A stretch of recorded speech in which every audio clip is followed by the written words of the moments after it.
Also, as it happens, that same August saw the founding organizational meeting of Christ Church, which Nancy and I both attended, but as unencumbered free agents. This means that Christ Church is also coming up on its 50th. We will no doubt have some sort of celebration marking that when the time comes, but unlike that first meeting, Nancy will have a pretty good idea what I'm about.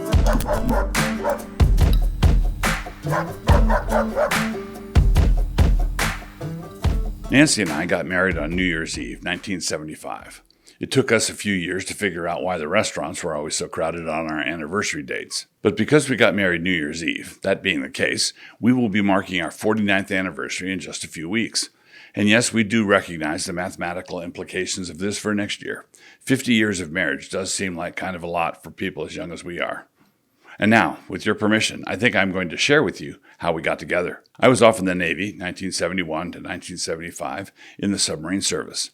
The last 2 years of this, I was stationed out of Norfolk on a fast attack, the USS Ray, 653. For a number of reasons, being unmarried was getting to be really tedious for me, and I was starting to think that post-Navy would be a good time to get married. The only difficulty was a shortage of prospects. Yes, that was the only difficulty. If we had some ham, we could make a ham and cheese sandwich if we had some cheese. Somewhere in this time period, I was talking with my mother on the phone, and she said something like, "Well, I don't care what kind of a girl you bring home, so long as it's a girl like Nancy Greensides." She said that, and I thought something like, huh, and filed it away. Nancy had grown up in a God-fearing home, but not an evangelical home. Her father was a career bomber pilot in the Air Force, and they were Protestants in the military chapel system. She had lived on various bases from Germany to Michigan, and her father got out as Vietnam was heating up. He had fought through World War II in Korea and thought that 3 wars was pushing it. They located in Texas for a time, and then after Nancy graduated from high school there, they all moved to Idaho. As a newly established Idaho resident, Nancy came to the University of Idaho here in Moscow, where she majored in English Lit. She came to Christ her junior year through a series of interesting circumstances, and because she needed to go down to the Crossroads bookstore to get a Bible, through another series of events, she wound up connected to my folks. My father was the manager at Crossroads. During her senior year, my father asked her what she was going to do. No idea was her reply. Get a job or something. He then told her she had 3 options, and she was all ears. He said you could get married. Nope, there's nobody. He said you could teach. No was the reply. The last thing she wanted to do was teach. Long story there, with the irony unfolding later on. She's a fantastic teacher. Or he concluded you could go on InterVarsity staff. The problem was that she'd not been a Christian all that long, and staff members needed to be more established in the faith. But my father knew people in IVF, and they agreed that she could come on staff with them half-time if she also came on staff part-time with my father's literature ministry at Crossroads.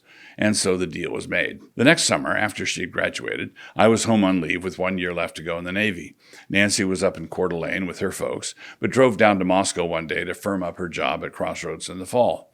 And so it was that we met in the living room at my parents' house. I discovered later that my mother had very decided views on the shirt I was wearing at the time, and those views were not entirely positive. It was not a shirt calculated to impress. Because Nancy was coming on staff, and because I was a single sailor and already supporting 3 other Christian workers, I had the natural opportunity to just add Nancy to the list. This was done, I must confess, with a certain element of guile, because it gave me a good excuse to write to her when I would send a monthly check. It was ministry support, and we could write back and forth about ministry, hers in the bookstore and mine on the submarine. Having met her, I had been really impressed with her, and my mother's previous comment on the phone made really good sense. So I got out of the Navy a year later, the following August, having been corresponding with Nancy in quite a high-minded fashion for a year. We were already an item in my thinking, and the only thing needful was to bring her up to speed. She would need to be informed at some point, of course.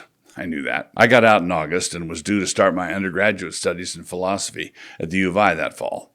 But during my free time before school started, it was the most natural thing in the world for me to volunteer at the bookstore. The bookstore was being remodeled, and so there I was one evening helping out with the painting. There was one section of the wall that was particularly challenging, such that it required 2 painters to be working on it at the same time, close together. You know how these things are. So there Nancy and I were, painting away, chatting about this and that. And then another young man from the Christian community came in, saw us there, and asked Nancy if she would like to get together sometime and he could show her some slides from his mission trip. Something like that. She said no, graciously enough, but he persisted, asking in another way. This went back and forth for a bit, with me as a glum spectator. She finally prevailed with him, and he disappeared out of our story. She then, naturally enough, because the whole thing had been awkward, asked me if I thought she'd been too hard on him. And I, naturally enough, thought she hadn't been hard enough on him, not really, not like she ought to have been, and I unfolded my sentiments on the point, like a protective brother giving counsel to a sister. Only I wasn't a brother doing anything like that, and so my conscience smote me. Or maybe I thought my conscience smote me because that would give me an excuse to talk with her about it. I almost left out something. Neither of us knew anything about courtship, really, but we had both independently come to the conclusion that the dating system was for the birds. We had rejected the old model, but didn't really have anything to replace it with. So I asked her to go for a walk one evening, and she said yes. She thought she was in trouble or something, and that her boss's son was going to bring up some deficiency or other. But of course, there were no deficiencies to bring up. The only thing that was going to come up was the subject of a beautiful Christian girl, which I did not regard as a deficiency. I told her that my counsel about that other guy had not been disinterested, that I was interested in her, and that I was not looking for just a girlfriend. Something like that. Well, this had the virtue of honesty. That's about all that can be said for it. There was nothing really in that for her to respond to, and this dawned on me over the course of the following week. There we both were, suspended, air drying as we slowly spun. There was nothing for her to do with what I had said except to say, oh. This glaring problem dawned on me sometime during that week, and so I asked her to go with me on another walk. Not really believing in half measures, I proposed and asked her to marry me. Up to this point, everything had been friendly enough and we got along great, but there had been nothing romantic about it. We were both attracted, but neither one of us was in love, which gave her something she had to work through. So I proposed that night. 2 nights later, we went on our first date, and the next day, at work, at the store, she agreed to marry me. It was all very friendly, businesslike, and awkward. That night, we went on our second date, still pretty awkward, at the end of which I kissed her and everything tumbled into place. The announcement of our engagement caused something of a stir in our small Christian community because we had not been an item, and now blammo, there we suddenly were. That took some getting used to, and various views were expressed. But once the initial shock had passed, all of that tumbled into place also. So to summarize, we corresponded for a year. I came back to Moscow in the middle of August. We were engaged by the end of September, and were married in late December. This was in line with the advice I have since given young people on such matters. If you know what you're doing, do it. If you don't know what you're doing, don't do it. Also, as it happens, that same August saw the founding organizational meeting of Christ Church, which Nancy and I both attended, but as unencumbered free agents. This means that Christ Church is also coming up on its 50th. We will no doubt have some sort of celebration marking that when the time comes, but unlike that first meeting, Nancy will have a pretty good idea what I'm about.